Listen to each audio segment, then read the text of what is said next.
Рівень води в кримських водоймищах знизився нижче мертвого об'єму. Про це свідчать дані супутникового моніторингу, який зробив Український національний центр управління та випробувань космічних засобів. Там 6 січня цього року зробили знімки Сімферопольського, Альмінського, Партизанського, Аянського, Загорського, а також Бахчисарайського водосховищ. І порівняли фото цих же водосховищ, які були зроблені майже рік тому, у лютому 2020-му. На світлинах видно, що площа цих водойм за рік істотно зменшилася.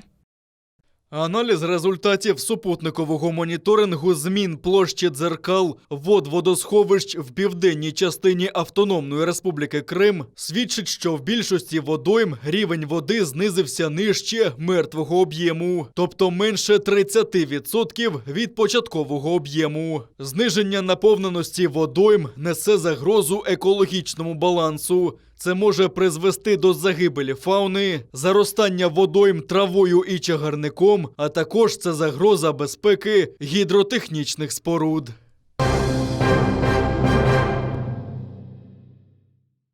Танення снігу в горах окупованого Криму не наповнило водосховища півострова. Про це повідомив окупаційний голова підприємства «Вода Криму» Володимир Баженов.